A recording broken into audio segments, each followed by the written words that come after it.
This podcast is made possible by financial support from our listeners. If you're not supporting us yet, check out 90milesfromneedles.com/donate or text the word needles to 53555.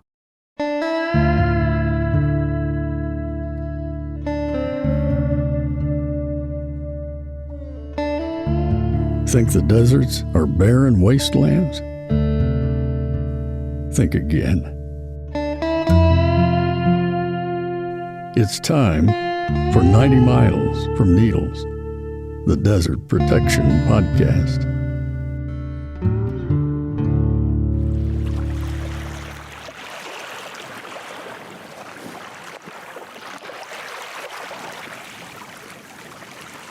It's a cold, rainy day in late March, and I'm watching the water of the Great Salt Lake roll up towards my toes on the shore of Antelope Island, the largest island in the lake. East of me, a storm is dumping rain and sleet and a little bit of snow down into Salt Lake City and its suburbs and the mountains beyond. Antelope Island, where I'm standing, is right at the edge of that storm. Every once in a while I feel a raindrop on the back of my neck, my face, my hands. The beach where I walk, trying not to sink too far into the mud, is mostly made up of little pieces of dark gray tufa or limestone. Looks almost like tropical coral. The temperature's not the only reason I'm glad I have my boots on. Walking barefoot across this sand would be pretty uncomfortable, I think. I look west across a broad expanse of salt water and the sky opens up.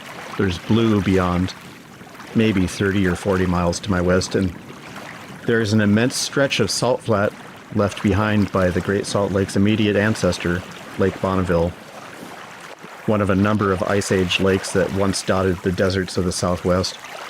It's been a very long time since I've seen this Great Salt Lake, and I'm reminded of how beautiful the place is, but despite the beauty of the lake, it just looks wrong. There should be a whole lot more water in this lake.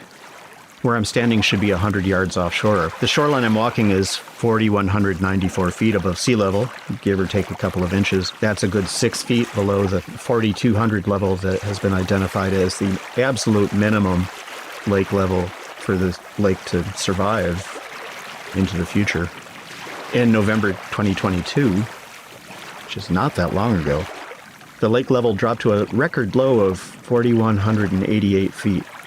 That's a problem because the Great Salt Lake is a terminal lake. It has no drainage, no water flows out of it, and so fresh water coming in from the lake's tributaries, the Bear River, the Weber River, and the Jordan River, brings dissolved solids, as fresh as that water is, into the Great Salt Lake. The water evaporates, and those dissolved salts and other substances stay in the lake, and this has been going on for tens of thousands of years. The Great Salt Lake, even in its prime, was significantly saltier than the ocean. Even in the best of times, no fish live in this lake. That's a normal fact of life in Utah. But what's not normal is that the lake has gotten so saline in the last few years that the lake's brine shrimp are likely to have trouble surviving in the lake. That's sad enough, but the brine shrimp are a critical food source for migrating birds. Without brine shrimp, those birds are out of luck. One of those birds, the Wilson's Phalarope, depends on Great Salt Lake, along with two other large lakes, as a stopover for its spectacular migration from the Arctic to the southern tip of South America. Even if you're not an expert birder, Phalaropes on the water are pretty easy to identify. They swim in tight little circles, which create little whirlpool currents that bring invertebrates up from the bottom to the surface where the birds can eat them. This lake, along with Abert Lake in Oregon and Mono Lake in California, are three critical places for Wilson's Phalaropes to stock up on brine shrimp, brine flies, and other food before their long migration down to the southern cone of South America. None of those three lakes are in great shape. Abert Lake dried up entirely recently. Mono Lake is caught in a web of case law and overwhelming demand for water from the tributaries that feed it. Most of that demand from the city of Los Angeles. And the Great Salt Lake right now is about a third its optimal size. Last year, and this startled a lot of people, biologists and just about everybody else that was paying attention, the lake's renowned breeding population of white pelicans just up and abandoned their nests. That is an unprecedented event, and the Wilson's Phalarope may not be far behind. And it's the Phalarope that has brought me to Utah. Earlier this morning, I joined about 150 people gathered on the steps of the Utah State Capitol in Salt Lake City to celebrate a petition by the Center for Biological Diversity and other groups to list the Wilson's Phalarope as threatened under the Federal Endangered Species Act. Our first speaker is going to be Patrick Donnelly from the Center for Biological Diversity, and definitely a person who had a lot to do with making this event happen today. He's the director of our Great Basin program. Thank you, Dita. Today we submitted a petition to the U.S. Fish and Wildlife Service to protect Wilson's Phalarope under the Endangered Species Act. The group of scientists and organizations we've been working with on this project have determined that Wilson's Phalarope is threatened with becoming extinct. If Great Salt Lake collapses, its other important saline lakes like Lake Abert in Oregon, if these lakes collapse, Wilson's Phalarope has nowhere to go before its migratory journey. And so the Endangered Species Act is an essential tool to preventing its extinction. And why is that important? Wilson's Phalarope and the rest of the birds out there and the invertebrates, the alkali flies and the brine shrimp and the humans here in Salt Lake City, we're all part of the biodiversity that makes the world go round. Biodiversity is essential for life on Earth. And without biodiversity, we don't have clean air to breathe, and we don't have clean water to drink, and we don't have food on our plates. And biodiversity is essential, and there is a global extinction crisis. The UN has estimated that 1 million species are at risk of extinction right now, and it's getting worse every day. And so our organization, the Center for Biological Diversity, was founded to save life on Earth, to stop the extinction crisis. And the Endangered Species Act is the best tool to do that. The Endangered Species Act has a 99% success rate at preventing the extinction of the species protected under the Act. And I want you to find any other government program in the world that has a 99% success rate. And so we believe that the Endangered Species Act is the tool to protect Wilson's Phalarope. And how do you protect Wilson's Phalarope? You protect Great Salt Lake.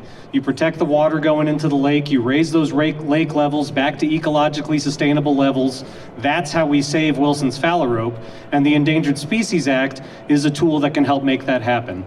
And it isn't everything. We can't put the fate of Great Salt Lake on the backs of the tiny Wilson's Phalarope.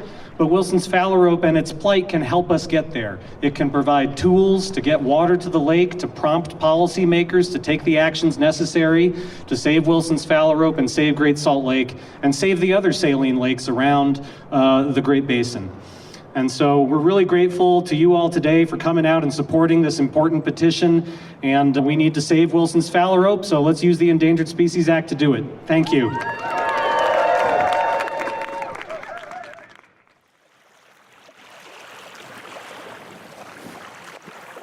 As I mentioned before, in November 2022, the Great Salt Lake dropped to a record low level of 4188 feet, and scientists at the time said the lake's ecosystem was likely to collapse within 5 years if nothing was done.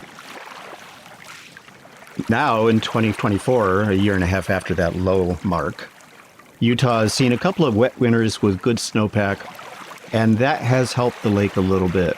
Scientists have revised their estimates slightly, saying those 2 good years gave us 2 years. So 5 years from now, 2029, is when they fear the lake's ecosystem, with its immense riches of brine shrimp and alkali flies, nematodes, migratory birds, may well collapse ecologically due to extreme salinity. The lead author of the petition to list the Phalarope, biologist Ryan Carl of the group Waikonos Ecosystem Knowledge, spoke at the Capitol about some of the implications for the Phalaropes should the ecosystem of the lake collapse. Let's listen. I just want to say it's really filling my heart to be here at Great Salt Lake. I've been talking about this place for many years and its importance to Phalaropes. Finally being here again, seeing the lake is really quite impactful for me, and seeing all the love that is being outpoured right now for Great Salt Lake. I grew up at a place called Mono Lake. Like many of you, a giant salt lake was in the background of my existence my entire life. It has really shaped who I am. And Mono Lake has been in danger of disappearing and becoming a toxic dust bowl my entire life too. And the story of how people came together and banded together to save Mono Lake using science and policy and advocacy is a really powerful story that has inspired me to do what I've done with phalaropes. So about 5 years ago, I started really intensively studying phalaropes, as I said, and the more that I have learned about this species, the more I have gotten very worried about them from a conservation perspective. It's not just Great Salt Lake that we're worried about. Great Salt Lake is extremely, enormously important to this species. It is one of the most important places on the planet for this species. I will say it's one of the two most important places, and the other is Laguna Mar Chiquita in Argentina, that I'll talk a little bit more about. But throughout their entire range, from the breeding grounds to the places that they stop and feed, like Great Salt Lake, throughout their migration, through the Andes where they're going to stop at other saline lakes, and down to the big lakes in Argentina, every one of those places is very threatened right now. And Great Salt Lake is at the forefront, but places like Lake Abert in Oregon, another giant salt lake that phalaropes need, has dried up twice in the last 10 years, completely dried up. In the Andes, where the phalaropes will go once they get to South America, there's a network of saline lagoons, and they go there to feed on shrimp and flies just like here. That region is basically being sacrificed to lithium mining right now. There's very little chance that much of it will remain in 10 or 20 years in terms of habitat. They dry up the aquifers, extracting groundwater for lithium mining. And we're working on those threats throughout their range. You go to Laguna Mar Chiquita, the biggest saline lake in the Americas, because Great Salt Lake has shrunk. It used to be the second biggest lake, and now it's the biggest lake in Laguna Mar Chiquita. That lake happily has been protected recently as a national park, but its water is not protected, just like here. And they are watching very closely what happens here. Many people have been working on this around the hemisphere. It's been very inspiring scientifically, and to build this coalition of people, everyone is very worried, and everybody is watching Great Salt Lake. So I just want to very quickly illustrate the importance of Great Salt Lake and these habitats through a story of a phalarope that I'm going to call Briny Bob the Phalarope. Briny Bob is a male. He's going to take care of the eggs and chicks all by himself because the females mate and then they take off. Coming down from Canada, yeah, it's a good story. Coming down from Canada after raising the chicks all by himself, Briny Bob's going to stop at Great Salt Lake, and Briny Bob weighs about as much as 1.5 AA batteries. Briny Bob's really tiny, and here he's going to gorge himself on shrimp and flies until that weight doubles to about the size of 3 AA batteries of weight. And also drop all of the feathers that he had and regrow a completely new set of feathers before Briny Bob's going to one day take off and fly 3,000 to 4,000 miles to South America, where he's going to go to the Andes, maybe to Laguna Mar Chiquita. He needs all those habitats, but this is a crucial stop for those phalarope individuals to make it on that next leg. And there's only 3 big saline lakes in North America that can provide this habitat, and Great Salt Lake is by far the most important. We have an order of magnitude more Wilson's phalaropes here still than at any other stop. The other 2 places are Mono Lake, where I'm from, and Lake Abert in Oregon. As I mentioned, Lake Abert has dried up twice in the last 10 years. Mono Lake is protected, but in a precarious position, and Great Salt Lake has by far the most phalaropes. About 250,000 Wilson's phalaropes are coming to Great Salt Lake in the last 5 years annually. We used to have more years where there would be 500,000 here. We've had up to 600,000, which is about 60% of the world population at Great Salt Lake at once. But every year, about 1/4 of the world population is here at Great Salt Lake. And I want to emphasize there's no replacement for Great Salt Lake or Lake Abert or Mono Lake. There are no other big salt lakes that have the shrimp and the flies.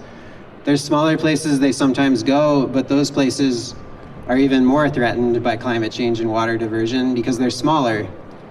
So Great Salt Lake and Mono Lake and Lake Abert need to be here for the future of these species. They're on the road to extinction without Great Salt Lake. So I want to just end by saying at Mono Lake, there has been really inspirational solutions that have been found to share water and prove that people in these lakes can coexist. We can have our wildlife. Phalaropes can have a future. Great Salt Lake can have a future. And people in Utah and around the hemisphere who use water can also have a future with that water. We just need to find out how to share it.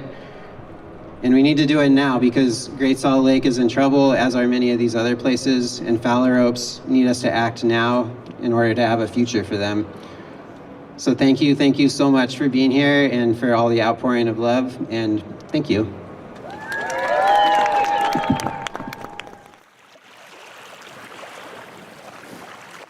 Of all the universal laws of physics and existence, Murphy's Law is the one that affects me most, and most often.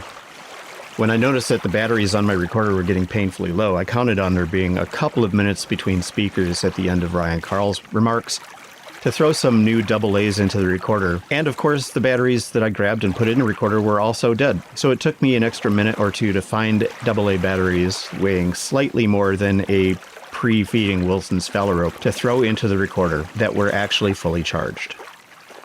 And that's why I don't have all of Terry Tempest Williams' remarks at the Capitol recorded. And that's a shame. Because there are very few people who more completely represent in their personal and professional lives the health of the Great Salt Lake than Terry Tempest Williams. She's a prolific author. She's a really wonderful spokesperson for environmental justice and feminist and human rights issues. She's a writer that I have read assiduously for quite a long time, but that portion of her remarks that I did manage to get recorded, good stuff. As a naturalist, I have to tell you, I love these birds. They are a progressive species, where the female phalarope wears the bright colors and males sit on the eggs and raise the young. The female engages in polyandry, the female equivalent of polygamy, a bird worthy of our respect, especially in Utah. It's time to embrace the wholeness as holiness, as our sense of place in Utah becomes an ethical place, where our Ute leader, Forrest Kutch, reminded us at our last rally, invited all of us to not only see but embrace, quote, our sacred lake. My faith resides in this arid landscape that calls us home again and again in beauty. So why should we care? Because the majesty of creation is an irreplaceable gift, and it is honored in our sacred texts. This text I continue to love and hold in my heart from my own cultural roots. The earth rolls upon her wings, and the sun giveth his light by day, and the moon giveth her light by night, and the stars also give their light, as they roll upon their wings in their glory, in the midst of the power of God. Unto what shall I liken these kingdoms, that ye may understand? Behold, all these are kingdoms, and any man who hath seen any or the least of these has seen God moving in all his majesty and power. When we witness the kingdom of Phalaropes in the fall spinning their magic amongst us, they deserve our attention, and they deserve federal protection under the law. The Endangered Species Act is an act of compassion for all life, not just our own. We are the Phalaropes, intrinsically bound to the future of the Great Salt Lake watershed. We can write a different story to a dying Great Salt Lake and all the marvelous creatures, large and small, whose populations are at stake in the decline of the lake. They are vulnerable. We are vulnerable. And today we are taking action as a community who cares on all our behalf, extending the boundaries of our concern beyond this state of denial, beyond the state of Utah, to a national and global embrace of actions. This is what love looks like, as Tim DeChristopher reminds us, in the name of a whole community. This is our wild promise.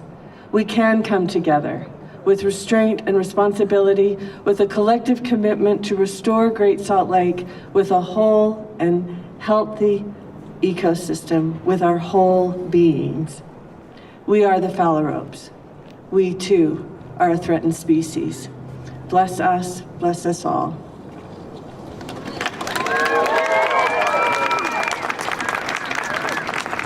Thank you so much, Terry. Jumping ahead just a little bit, after the event was over and the crowd on the Utah State Capitol steps largely went home, Terry Tempest Williams was kind enough to sit down with me on the cold concrete benches in the wind out in front of the State Capitol building, and here's what we talked about. I want to thank you for talking to us. This is a nice moment for me personally because I think it was 30 years ago this summer that I became familiar with your work sitting not too far from Mono Lake reading Refuge by Coleman Lantern Light. Obviously, the Great Salt Lake is really important to you. Why are you here today? I'm here on the steps of the Utah State Capitol because I think this is a threshold moment to petition the U.S. Fish and Wildlife Service to protect the Wilson's Phalarope under the Endangered Species Act, which, as I said today, is an act of love. I think this heralds a different moment for the state of Utah that can be a state in denial, that this is no longer a local issue or a state issue, but a national one with global implications.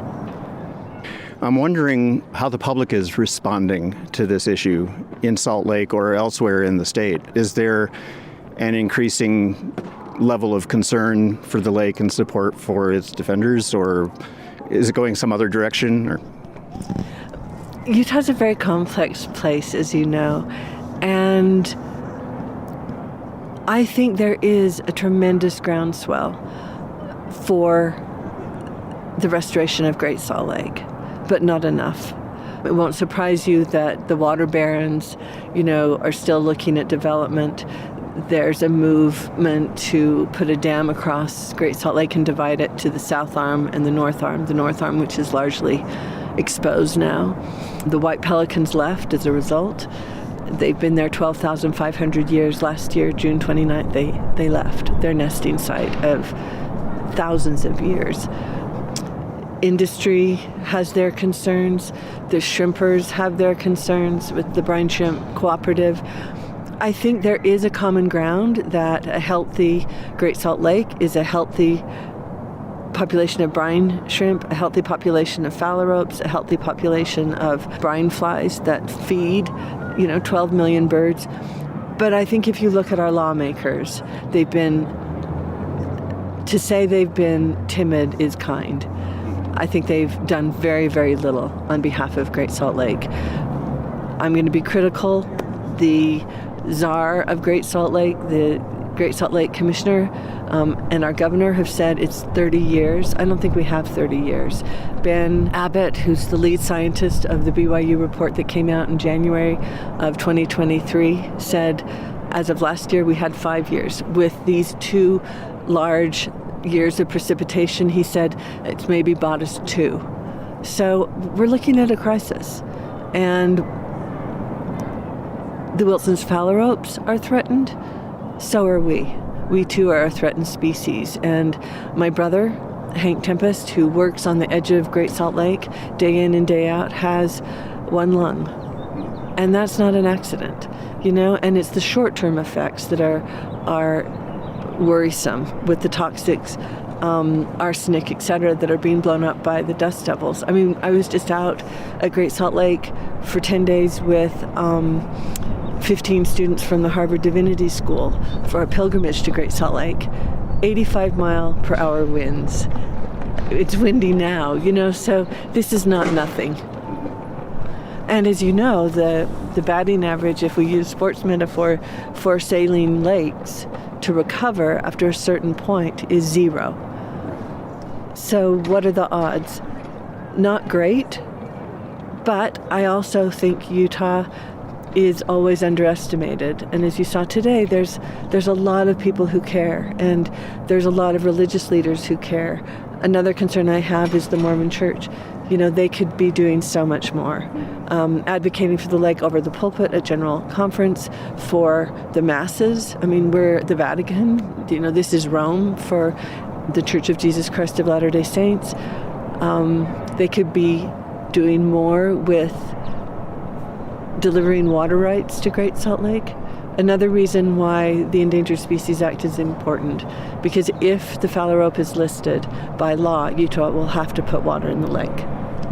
Has the church adopted a formal position with regard to the campaign or the lake itself and what it's going through? You know, they gave some water rights last year.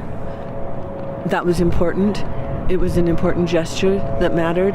They said they're going to do more, but we haven't seen that yet. Also, I think they could be helping the farmers if the farmers were encouraged by the church members, you know, and by the church itself to have 2 crops instead of 3, that would be significant. 80% of our water is exported in the name of alfalfa to feed cows. So that's a huge issue that the church could weigh in on that they have not. Our governor is an alfalfa farmer, you know. So I have heard. And so we've got a problem in leadership. On the other hand, we have an abundance of leadership that you saw today with Ben Abbott, with Nan Seymour, with Dita Seed, and youth. So on one hand, I'm very encouraged. On the other hand, we just have to keep working day in and day out.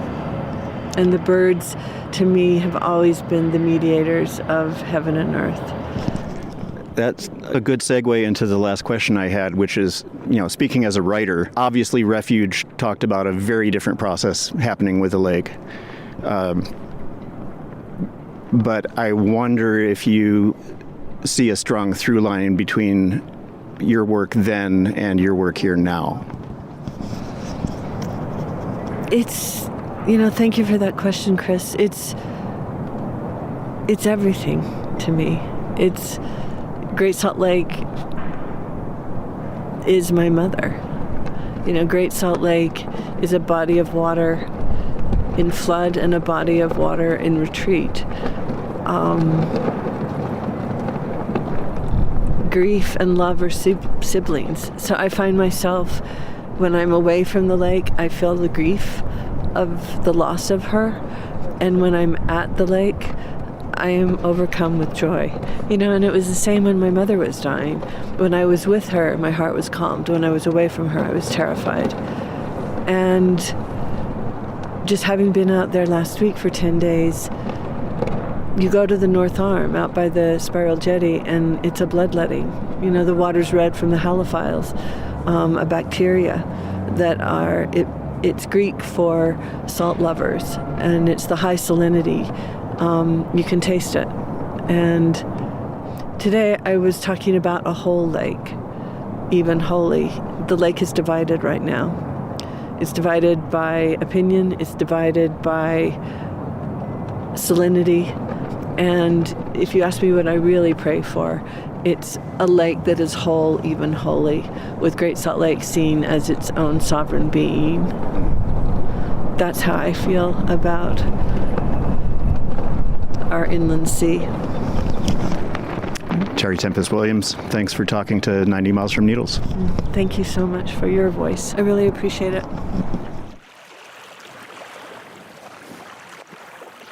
There is only so much justice you can do in a podcast episode to an event like the one that happened on the steps of the Utah State Capitol. For instance, we're not sharing the song that closed the event, which was a joyous rendition of a hopeful song to the tune of When the Saints Go Marching In, talking about the water and the wildlife coming back to the lake. It was really wonderful to see. I'll see if we can find it online, link to it in the show notes. We also didn't include remarks by Dita Seed of CBD, though we did have her playing Master of Ceremonies. We were treated to wonderful statements by Ben Abbott of Brigham Young University, who founded a group called Grow the Flow, as well as from Sarah Johnson from Utah Physicians for a Healthy Environment. Perhaps as interesting and sad to leave out were the conversations that were happening in the crowd. This is a group of committed activists. There was a whole lot of wisdom there that was not getting in front of the microphone, just how things work. I did want to share with you one final set of remarks because they just really struck me from someone who is likely to still be fighting the good fight after people like me are long turned into the kind of dust that is blowing around dry lake beds in the desert. Adelaide Scott of Utah Youth for Environmental Solutions really knocked it out of the park, expanding the context of the fight to save the lake. Here's Adelaide. Mike's a little tall. You all are a lot taller than me. I've heard a lot about science today and a lot about the reason why we're here for the Phalaropes, but I seek, as a member of Utah Youth Environmental Solutions, to talk about something that I think is equally as important. For as long as I can remember, my life has been tied up with the Great Salt Lake. This valley is my home, and we are at a crossroads where we and many other organisms face the prospect of losing it. Most of us have never been faced with this insecurity. The peril of the Great Salt Lake reminds us that we are indeed in imminent danger of losing our homes. When we talk about the drying at the Great Salt Lake, there's a lack of acknowledgement of power. I want to invite everyone here to take a moment and consider, why does the Great Salt Lake matter to you? Is it because you love the lake? Is it because you love this valley? Is it because you enjoy living here for its numerous recreational opportunities? Or is it because of a sense of urgency? Is it because if this lake dries up, you face the prospect of health issues, loss of jobs, and even death? How many of you, if the lake dried up tomorrow, have the privilege to leave? And what has enabled you to have that privilege? The acknowledgement of privilege is an absolutely essential characteristic to ensure the success of any movement. I and my family lie in the first group of people.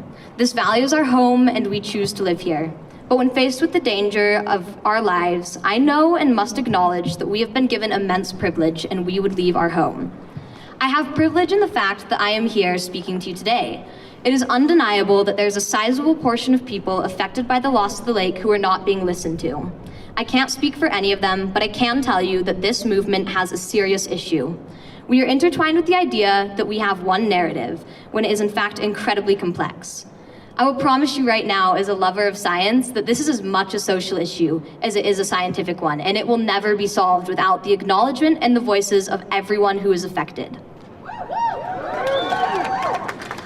To those of us who have been given such power institutionally, this is our most essential task, to guide progress towards equitable outcomes by giving others a seat at the table when we have been given one by proxy. Among the marginalized people living here, there's another group we have marginalized that calls this lake home. Around 60% of Wilson's phalaropes in the world depend or have depended on the Great Salt Lake for their survival. The creatures that we share this land with have been neglected and denied their rights to preservation time and time again. And just as we have stolen the voices of so many people from a movement that so severely affects them, we have stolen the voices of the birds by killing them. What do I think it means to be endangered? I think that every species deserves our conservation. I believe that they are in danger and indeed were endangered the moment that we plundered their homes and consequently forced them to live in our world. I believe that there are people in this valley that are at risk of being killed by apathy and greed, and I believe that the same goes for the creatures of this lake. The question is, will we as a movement stand up and give voices and power to those who have been withheld from it? Or will we continue to perpetuate this cycle where power is given to only the elite and only the white upper class? I will promise you that I have seen progress in our movement. I'm proud of the progress we've made, but I will hope, and I continue to hope, that we will continue in a trajectory towards justice, empathy, preservation, and equality towards all. Thank you.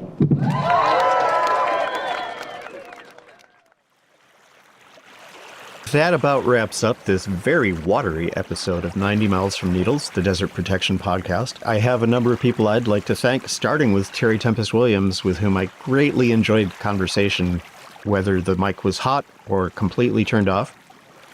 It was great to spend some time getting to know you a little bit. Thanks as well to friend of the podcast, Patrick Donnelly, for giving me the heads up about the event.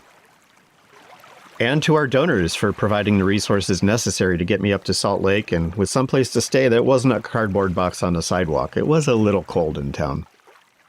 In particular, as regards donors, I want to thank Leland Means for a generous donation, which might have been prompted by the Aviquame National Monument episode, though maybe it was just because. He is that kind of guy. And also thanks to Shelby Logue for upgrading their membership at Patreon to the Choya level. You can join the wonderful people that help support this podcast by going to 90milesfromneedles.com/donate. A couple of different options there. Pick the one you like best. You can also text the word needles to 53555. Remember, we couldn't do this without you. Your support is absolutely crucial in what we do. I would also like to thank Joe Jeffrey, our voiceover guy, and Martine Mancha, our podcast artist. Our theme song, Moody Western, is by Brightside Studio. Thanks to them and to you for listening. And speaking of web addresses for the podcast, we had a little bit of a situation this past week where our website was down for a couple of days.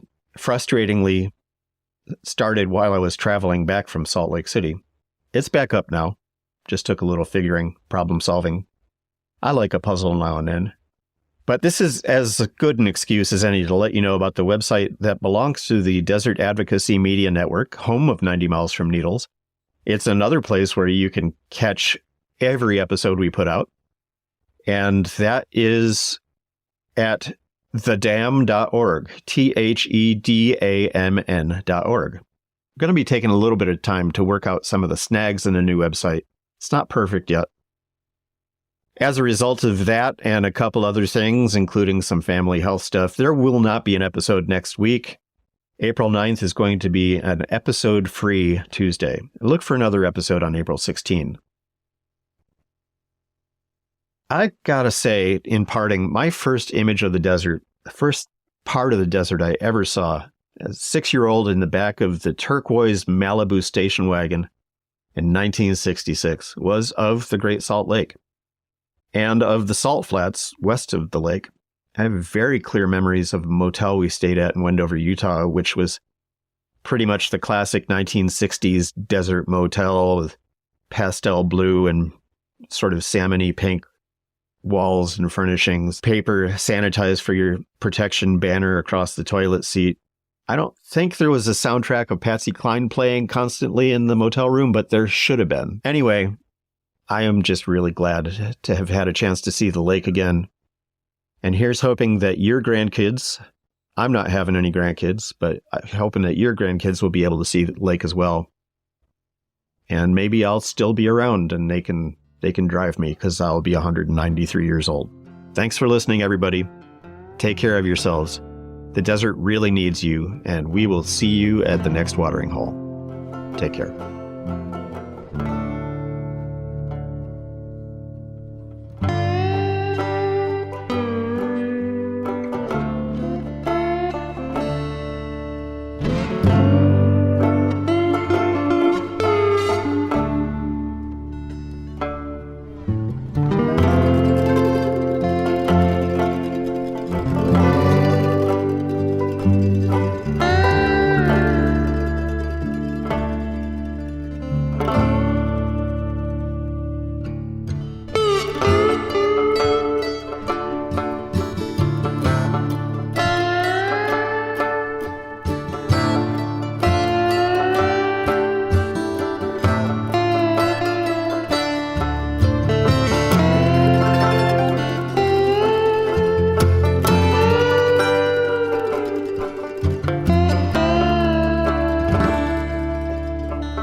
"90 Miles from Needles" is a production of the Desert Advocacy Media Network.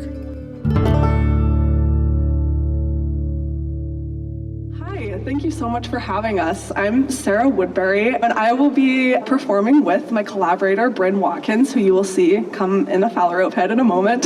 And we have been working with the Phalaropes as students of Phalaropes for the last 4 years, working to bring Phalarope movement and story into our body. So what you'll see here is a story about their migration, which is pretty extreme and incredible. All species of Phalaropes have incredible migrations, but Wilson's Phalarope specifically goes from Canada to Argentina. And so this is just a little look into their world, their story of their migration. So thank you for having us.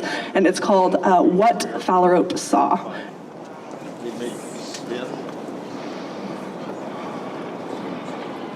Once there was ocean, salt waves,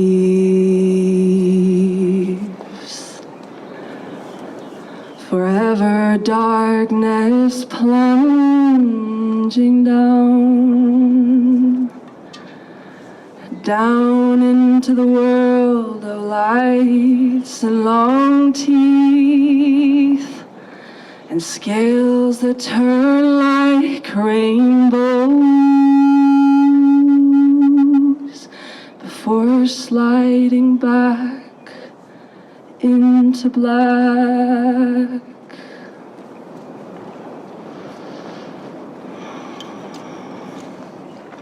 Once there was sky, cloud and long white wind, crack of lightning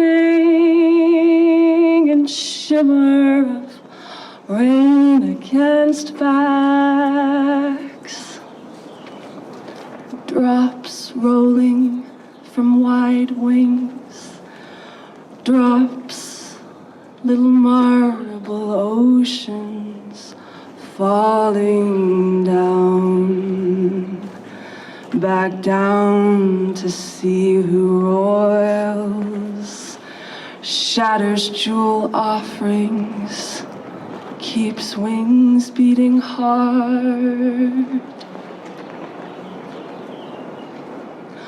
Once, little sister, see yawn beneath us, opening glinting desert mud to our tatters, conjuring hordes of tiny pink bodies down to clutter our bellies, sing us down in circles to rest and flesh our bodies warm for a moment, rising only when we must. Once there was tundra, wriggling muck, women circling men, spinning love up from the soft blue sides of marshes, grasses plucked long and green and careful, laid and woven down around clutches of eggs, thick-yoked secrets kept by fathers, until puffs of young crack float up. Now again, singing south